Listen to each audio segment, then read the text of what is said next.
Quando desembarquei na Itália ao lado do meu marido, achei que estava vivendo um sonho. Era como se, depois de tantos anos de casamento, finalmente tivéssemos a nossa lua de mel tardia. Sempre imaginei Veneza com suas gondolas flutuando como em pinturas antigas, Roma com suas ruínas imponentes contando histórias milenares, Florença com a arte pulsando em cada esquina. Eu tinha criado dentro de mim um quadro romântico, onde nós dois, de mãos dadas, riríamos juntos, exploraríamos ruas estreitas e saborearíamos vinhos ao pôr do sol. Mas desde o primeiro dia, a realidade foi bem diferente. Ele estava distante, frio, com aquele ar de quem fazia um favor em me acompanhar. Nas fotos que tentei tirar, seu sorriso era sempre forçado, quase um esgar de impaciência. Quando tentei puxar conversa sobre o Coliseu, ele respondeu com sarcasmo. Sim, é só um monte de pedras velhas, não entendo o fascínio. Aquilo doeu, porque para mim cada detalhe era mágico. Mas eu me calei. Sempre me calei.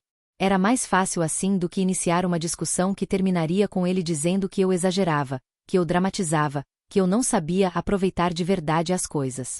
Nosso roteiro estava lotado de visitas, de Veneza a Florença, depois Roma. Eu tentava manter o entusiasmo, mas a frieza dele me cercava como uma sombra. Em Veneza, enquanto eu me encantava com os reflexos dourados na água, ele fazia piadas sobre os turistas idiotas que pagavam caro por um passeio de gôndola. Em Florença, quando me emocionei diante do Davi de Michelangelo, ele revirou os olhos e sussurrou que eu parecia uma adolescente histérica.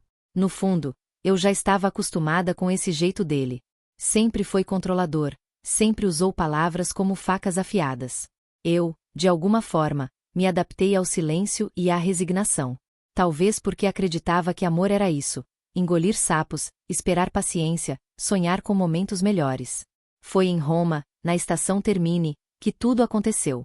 Estávamos indo pegar um trem para Nápoles, e a multidão parecia um mar humano em movimento. Ele carregava nossos documentos e as passagens, como sempre fazia questão de fazer, alegando que eu era desastrada demais para cuidar de coisas importantes. Eu tentava acompanhá-lo, mas me distraía com os painéis, com os idiomas diferentes ecoando pelos alto-falantes, com a beleza até mesmo das paredes antigas. Foi então que ele se virou para mim, com aquele meio sorriso que eu nunca soube decifrar, e disse: Sabe, eu devia te deixar aqui sozinha, só para ver como você se vira. Afinal, você diz que é tão independente. Ri sem graça, acreditando que era apenas mais uma de suas ironias cruéis. Não brinca com isso, por favor. Estamos em outro país. Ele deu de ombros. Talvez seja a hora de você provar que não precisa de ninguém para segurar sua mão. A frase ficou ecoando dentro de mim. Olhei em volta, tentando disfarçar o incômodo, mas quando voltei os olhos para ele, ele não estava mais lá. No início, achei que fosse um jogo. Imaginei que estivesse alguns metros à frente, rindo de mim. Então comecei a andar rápido, desviando de pessoas, olhando em todas as direções. Meu coração acelerava, mas ainda me convencia de que era uma pegadinha. João? Chamei, com a voz engolida pelo barulho dos trens chegando e partindo. Nada. Continuei procurando, cada vez mais ofegante. As malas que carregava começaram a pesar, e percebi que estava sozinha. Peguei o celular, mas não havia mensagens, nenhuma ligação perdida. Liguei para ele, caixa postal. Foi então que o pânico me tomou inteira. Toquei no bolso da jaqueta, nada de documentos, nada de passagens, nada de dinheiro suficiente para me manter. Ele tinha levado tudo. As pernas tremiam. Senti como se o chão da estação fosse se abrir sob meus pés. Estava em um país estrangeiro, com um idioma que mal dominava, perdida no meio de uma multidão que seguia suas próprias vidas, indiferente ao meu desespero. As lágrimas vieram sem que eu conseguisse impedir. Sentei em um banco, tentando recuperar o fôlego. A sensação era de abandono absoluto.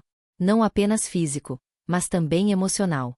Era como se, naquele instante, todos os anos de desprezo, todas as palavras cortantes, todo o controle dele tivessem culminado nesse momento cruel. Ele realmente me deixou sozinha, como se eu não valesse nada.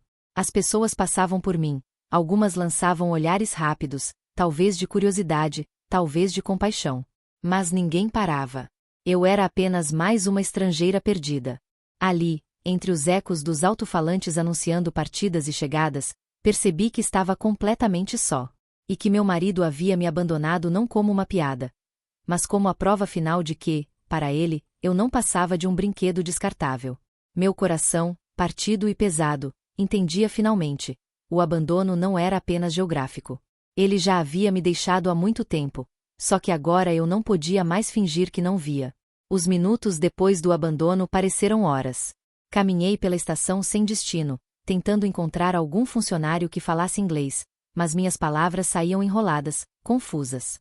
Eu misturava português com o inglês precário, e recebia olhares impacientes, respostas rápidas em italiano que eu não entendia.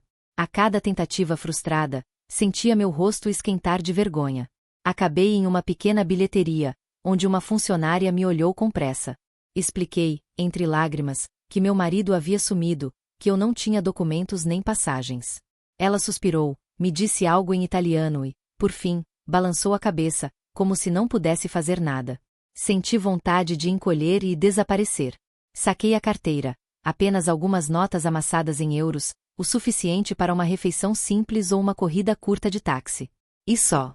Quando percebi a dimensão da minha dependência dele, meu estômago embrulhou. Durante anos aceitei que ele controlasse o dinheiro, que ficasse com os cartões e justificasse dizendo que era para o meu bem. Agora eu entendia, não era cuidado, era prisão. Saí da estação e caminhei pelas ruas sem rumo, tentando parecer confiante, mas por dentro eu era uma criança perdida. O sol começava a se pôr, tingindo os prédios de tons dourados, e eu não tinha onde passar a noite. Entrei em uma padaria e comprei um sanduíche barato, gastando parte das minhas últimas moedas. O atendente me entregou o lanche sem olhar nos meus olhos. Sentei sozinha em uma mesa, mastigando devagar, com medo de não ter o que comer depois. À medida que a noite caía, o desespero crescia. Eu não podia pagar um hotel, e cada banco de praça que via parecia uma possível cama. Imaginei-me deitada ali, vulnerável, com minha mala como travesseiro, exposta ao frio e ao olhar de estranhos. A humilhação era insuportável. Foi nesse momento, no limite do medo, que as memórias voltaram com força. Lembrei das vezes em que ele me chamava de ingênua por confiar demais nas pessoas. Lembrei das discussões em que ele levantava a voz, apenas para depois se justificar dizendo que era brincadeira. Lembrei dos olhares de desprezo quando eu expressava meus sonhos. Os sinais sempre estiveram lá. Eu apenas preferia acreditar que o amor era feito de paciência, de silêncio, de resistência. Mas naquela noite, sentada em uma calçada úmida de Roma, percebi que não podia mais chorar por ele. Não merecia minhas lágrimas. Ele tinha me arrancado tudo, mas ainda me restava algo precioso, eu mesma. A fagulha de resistência nasceu ali. Eu não sabia como, mas decidi que encontraria uma saída. Levantei-me, respirei fundo e comecei a andar. Sem destino, apenas seguindo as ruas estreitas, iluminadas por lâmpadas amareladas. Foi quando meus olhos foram atraídos por uma vitrine peculiar. Uma pequena livraria que também era cafeteria. Do lado de dentro, estantes de madeira repletas de livros, algumas mesas com xícaras fumegantes e um cheiro de café recém-passado que me envolveu como um abraço. Empurrei a porta, e um sininho anunciou minha chegada. Atrás do balcão, um homem levantou os olhos de um livro. Tinha cabelos castanhos ligeiramente desgrenhados, barba por fazer e um sorriso caloroso que contrastava com todos os rostos apressados que eu tinha encontrado até então. Buona será, disse ele, com a voz firme e acolhedora. Respondi em inglês hesitante, quase implorando. Excuse me, do you speak English? Ele sorriu, inclinando a cabeça. A little, yes. Can I help you? As palavras vieram em forma de desabafo. Contei, entre soluços contidos, que havia sido abandonada pelo marido, que não tinha para onde ir, que estava perdida. Ele me ouviu em silêncio, com os olhos fixos nos meus, sem interromper, sem julgar. Quando terminei, ele colocou o livro de lado e disse simplesmente: My name is Marco. Don't worry, you are safe here. Aquela frase me desmontou. Eu, que até então só tinha encontrado portas fechadas e olhares impacientes, finalmente ouvia uma promessa de segurança. Marco me ofereceu uma xícara de café e um pedaço de pão doce, sem cobrar nada. Sentamos em uma das mesas, e ele me contou que a livraria era da família, que passará a vida inteira naquele bairro. Disse que conhecia pessoas de todos os lugares do mundo, e que entendia como podia ser difícil estar sozinha em um país estranho. You can stay here tonight, disse ele, apontando para um pequeno sofá nos fundos. It's not much, but at least you won't be on the street. Olhei para ele, incrédula. Why are you helping me? Perguntei, com a voz frágil. Ele deu de ombros, como se fosse a coisa mais natural do mundo.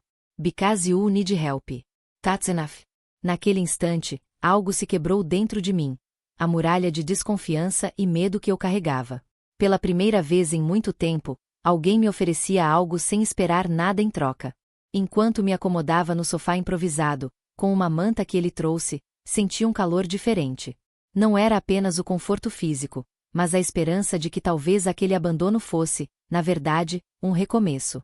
E foi assim que conheci Marco, no momento mais escuro da minha vida, quando eu já não acreditava em bondade. Na manhã seguinte, acordei com o cheiro inconfundível de café fresco e pão aquecido. O sol atravessava a vidraça da livraria e iluminava as estantes repletas de livros como se fossem joias escondidas. Por um instante, esqueci a tragédia que havia vivido no dia anterior. Marco estava atrás do balcão, organizando xícaras. Quando me viu, sorriu de maneira tão natural que senti meu corpo inteiro relaxar. Ele não perguntou se eu tinha dormido bem, não me fez sentir um peso. Apenas me ofereceu um café e disse: Oggi é um novo giorno. Hoje é um novo dia. Aquelas palavras simples me marcaram. Eu, que vinha carregando a sensação de fim, ouvia de um estranho que havia, sim, um recomeço possível. Nos dias que se seguiram, Marco não apenas me acolheu, mas também me mostrou uma Itália que eu nunca teria conhecido ao lado do meu marido.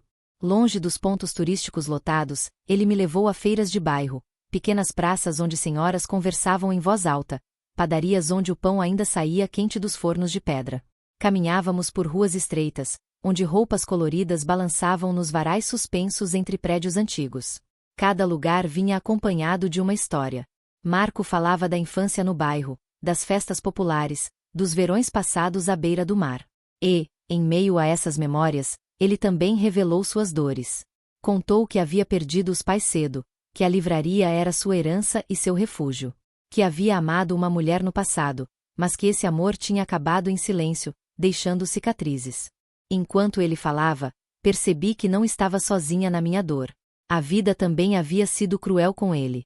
E, no entanto, havia encontrado um jeito de continuar, de transformar a solidão em força. Conversávamos por horas, às vezes em inglês misturado com gestos e risos quando as palavras falhavam. Pela primeira vez em anos, eu podia rir sem medo de ser julgada, falar sem medir cada frase para evitar explosões de sarcasmo. Ao lado de Marco, eu me sentia leve, como se uma corrente invisível tivesse finalmente se rompido. Mas, nesses momentos de liberdade, também vinham os flashbacks que me puxavam para trás. Recordava-me das noites em que meu marido me dizia o que vestir, criticava a forma como eu falava, zombava dos meus sonhos. Lembrava das vezes em que tentei compartilhar uma ideia, apenas para ser ridicularizada. Percebia como, pouco a pouco, fui me apagando para caber no espaço mínimo que ele permitia. E agora, diante de Marco, sentia o contraste doloroso. Ele me olhava como se eu fosse interessante, como se minhas palavras tivessem valor. Perguntava sobre minha infância, meus livros preferidos, meus planos para o futuro. Futuro. Era uma palavra que eu já não usava fazia tempo. Uma tarde, sentados em uma praça tranquila, ele me disse algo que nunca esquecerei. As lágrimas me vieram de imediato. Era como se ele tivesse enxergado a ferida que eu mesma tentava esconder. Eu não sabia mais quem era além de esposa. E agora alguém me lembrava de que havia uma mulher dentro de mim, sufocada, mas viva. Com Marco, redescobri prazeres simples. Saborear um gelato sem pressa, andar de bicicleta pelas margens do Tibre, ler um poema em voz alta sem sentir vergonha. Eu ria alto, e ninguém me mandava calar. Eu me expressava, e alguém me ouvia. Foi inevitável. Começaram a surgir os primeiros sinais de algo além da amizade. Um toque demorado ao segurar minha mão para atravessar a rua, um olhar profundo que se prolongava mais do que deveria, a forma como sua voz suavizava quando dizia meu nome. Dentro de mim, uma batalha se formava. Eu ainda era casada. Ainda que traída, ainda que abandonada, ainda que humilhada, os papéis legais me prendiam a um homem que não me respeitava. Havia culpa em sentir o coração acelerar perto de outro. Mas, ao mesmo tempo, havia a necessidade urgente de respirar.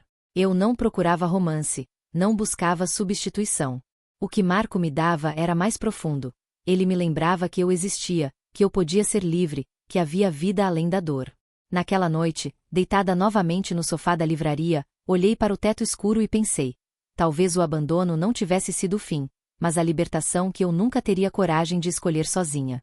E, embora meu coração ainda vacilasse entre culpa e esperança, algo dentro de mim já sabia. Marco era mais do que um encontro fortuito. Ele era a chave para eu me reencontrar. Eu já estava começando a acreditar que poderia reconstruir minha vida, que a sombra de João ficaria para trás. Os dias com Marco tinham se transformado em pequenos refúgios, caminhadas tranquilas, conversas profundas, risadas que eu já não sabia que existiam dentro de mim. Pela primeira vez em anos, eu me sentia viva. Mas o passado não desaparece tão facilmente. Foi em uma tarde chuvosa que ele reapareceu. Eu estava ajudando Marco a organizar caixas de livros recém-chegados quando ouvi a porta da livraria abrir com violência. O som do sino soou diferente, quase como um aviso. Levantei os olhos, e meu coração parou. Ali estava João, molhado da chuva, mas ainda com aquele ar de arrogância que lhe era tão familiar. Ele não parecia preocupado, tampouco arrependido. Apenas irritado, como se tivesse vindo buscar algo que lhe pertencia. Finalmente te encontrei, disse em português, a voz alta demais para o espaço pequeno. Que palhaçada é essa de se esconder? Engoli em seco, incapaz de responder. Marco percebeu minha reação e se aproximou, ficando sutilmente entre mim e João. Can I help you? Perguntou em inglês, firme, embora educado. João o encarou com desprezo, soltando uma risada seca. Quem é você? O garçom? Marco não se abalou. I'm Marco. This is my bookstore. And she is safe here. A palavra safe pareceu inflamar João. Ele deu um passo à frente, ignorando a presença de Marco, e me olhou como se eu fosse uma criança rebelde. Mariana, chega de drama. Já passou da hora de voltar para o hotel. Senti meu corpo inteiro tremer, mas não de medo, de raiva. Voltar? Minha voz saiu trêmula no início, mas logo ganhou firmeza. Você me deixou sozinha em uma estação, sem documentos, sem dinheiro, sem nada. Ele ergueu as sobrancelhas, como se eu estivesse exagerando. Foi uma brincadeira. Talvez tenha passado um pouco do limite, mas era só para você aprender a se virar. Uma brincadeira? Gritei, sentindo as lágrimas arderem. Você me abandonou. Você sempre fez isso, João. Talvez não fisicamente, mas sempre me deixou sozinha, sempre me fez sentir pequena, ridícula. Marco permaneceu em silêncio ao meu lado, mas eu podia sentir a tensão em seu corpo, como se estivesse pronto para me defender a qualquer instante. João tentou suavizar a expressão, ajustando o tom de voz como fazia tantas vezes em nossas brigas. Mariana, escuta, eu sei que errei. Mas eu posso mudar. A gente volta para o Brasil, começamos do zero. Eu prometo que vai ser diferente. Aquelas palavras, que um dia teriam me feito vacilar, agora soavam ocas. Eu via em seus olhos a mesma arrogância, a mesma certeza de que bastava estalar os dedos para que eu o seguisse. Marco, então, deu um passo à frente. She doesn't need promises. She needs respect. And you never gave her that. João riu, um riso amargo. Ah, então é isso? Ela encontrou um herói europeu? Você acha que conhece essa mulher melhor do que eu? Respirei fundo, e pela primeira vez não me escondi atrás do silêncio. Sim, ele me conhece melhor. Porque ele me ouve. Porque ele me vê. Coisa que você nunca fez. A sala ficou em silêncio, exceto pelo som da chuva batendo na vidraça. Eu sabia que aquele era o momento decisivo. Voltar ao conforto falso de um casamento de aparências ou abraçar a incerteza de uma vida nova, mas minha. João estendeu a mão, tentando me convencer com um gesto de autoridade. Mariana, não seja tola. Eu te ofereço segurança. Com ele, o que você tem? Nada. Olhei para Marco, que me fitava em silêncio, sem pressionar, sem exigir. E foi ali que compreendi. Não se tratava de escolher entre dois homens. Era sobre escolher entre perder a mim mesma de novo ou finalmente me encontrar. Prefiro o nada com ele, respondi, minha voz firme, surpreendendo até a mim mesma, do que continuar vivendo o vazio que era estar com você. João empalideceu, incapaz de processar minha recusa.